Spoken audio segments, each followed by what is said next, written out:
Hello guys, आप लोगों को मेरा नमस्कार। हम आप लोगों को माँ अन्नपूर्णा की दिव्य कथा सुनाने जा रहे हैं।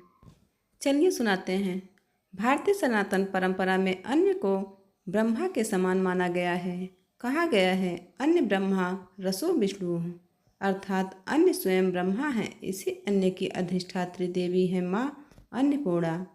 वे केवल भोजन देने वाली देवी नहीं, बल्कि जीवन, करुणा, तृप्ति और लोक कल्याण की प्रतीक हैं। उनके बिना संसार में कोई यज्ञ, तप, भक्ति या जीवन संभव नहीं है।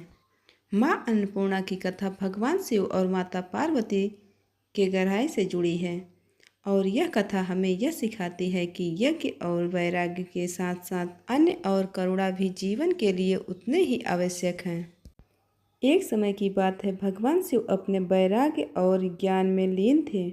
उन्हें संसार, माया, भोग और अन्य सब कुछ तुच्छ प्रतीत होते थे। वे कहते थे, यह संसार माया है, भूख, प्यास, सुख, दुख सब भ्रम है। जो ब्रह्मा को जान ले उसे अन्न की आवश्यकता नहीं। माता पार्वती, जो साक्षात प्रकृति और शक्ति हैं, शिव के इस कथन से व्यथित हुई। वे जानती थीं कि संसार केवल ज्ञान से नहीं चलता। जीवों को जीवित रहने के लिए अन्न चाहिए, करुणा चाहिए और पालन चाहिए। भगवान शिव की बातों को सुनकर माता पार्वती ने गंभीर निर्णय लिया। उन्होंने सोचा, यदि अन्न को माया समझकर तुच्छ कहा जाए तो संसार का संतुलन नष्ट हो जाएगा। तब माता पार्वती ने अपनी अन्य शक्ति को संहार रूप में वापस ले लिया। उनके इस निर्णय से पूरे संसार में भयानक अकाल फैल गया। धरती सूखने लगी, नदियाँ रुक गईं, अन्न के भंडार खाली हो गए। ऋषि मुनि तप में दुर्बल होने लगे, देवता भी चिंतित हो उठे और हर ओर हाहाकार मच गया। भूख से लोग तड़पने लगे, यज्ञ बंद हो गए, भक्ति भी कमज़ोर पड़ने लगी, क्योंकि भूखे पेट भगवान का नाम लेना भी कठिन हो गया। तब भगवान शिव को अनुभव हुआ। भगवान शिव स्वयं भी भिक्षा के लिए निकले, लेकिन उन्हें कहीं अन्न न मिला। कैलाश से लौटकर काशी तक हर द्वार सूना था। तब शिव को पहली बार अनुभव हुआ कि अन्न के बिना यह संसार नहीं चल सकता। वैराग्य भी तभी संभव है जब शरीर जीवित हो। उन्हें अपनी भूल का एहसास हुआ।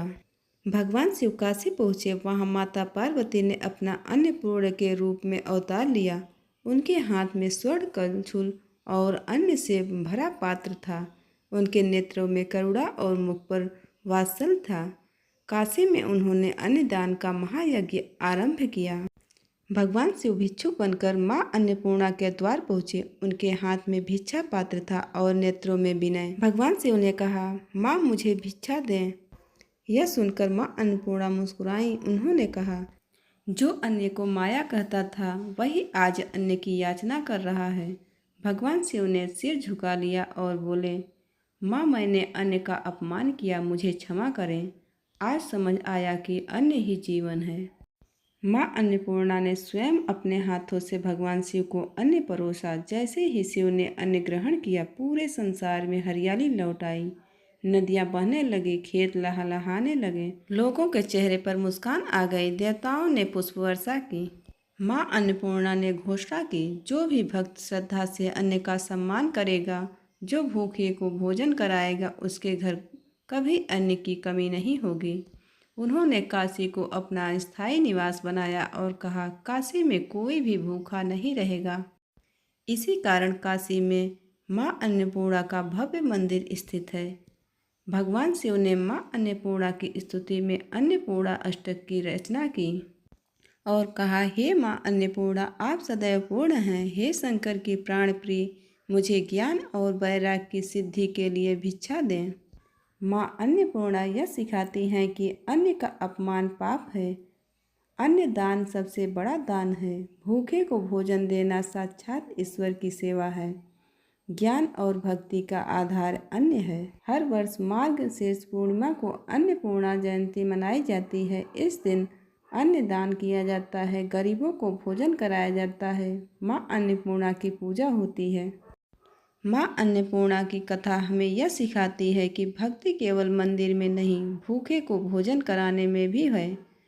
जो अन्न का सम्मान करता है वह जीवन का सम्मान करता है। जो अन्न का अपमान करता है वह ईश्वर का अपमान करता है।